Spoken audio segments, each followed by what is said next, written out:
Yo, what is up mga idol? So karon mga idol, what tay voice over karon kay live kuanta, live video. So karon mga idol no. So na-date session karon si Idol. Ano pa kanina? Boy. Idol Buboy and siyempre si Idol James. So nagpatato siya karon og kuan, tawag ni bitin sa coral. Mo ni fresh kay ni siya mga idol. Ang tanaw na. Mo na mga idol, fresh.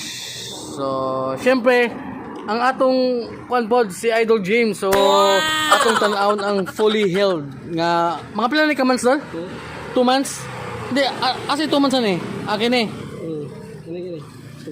Pero sa tanan, mga pila ka tanan gyud. Siguro 1 year dili. Mga 1 year no. Kay 1 year naman ni siya. So mo ni siya mga idol. Totally healed din yung mga idol ha dayon kuan ni siya, natural light. So unsang oras ron? Mga launa. So 1 PM mga idol. So watay CPL, watay kita mga idol. So very natural lagi mga idol oh. So grabe, may jud kay pagkaatiman mga idol oh. Ah grabe ha oh. Normal na siya mga idol ha. Dara. Ah grabe. Ay pila ka session ni Idol James? Lima? Oh, 5 dahil sakto dahil 5. First, then second, third, then kini may fourth. Kining nasa dre, then ang fifth mo ni siya. So mo ni atong totally healed mga idol. So mga almost 1 year ni tanan. Ay kini may 2 months. Oh. So grabe oh, nduta mga idol oh. So muna atong kana totally healed. Awa mga detalye mga idol.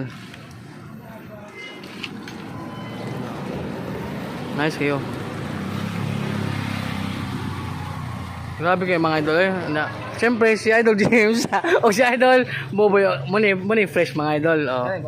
Muni bago ron. So kani wala pa ni ma-post. Pero naman na sila lagi post. Mo to mga idol. So I hope nga galanto mo ang mga video ha. Kaya ano, mga gwapo ba yan? So mo to mga idol. Mo to. Comment, like, and share. Follow.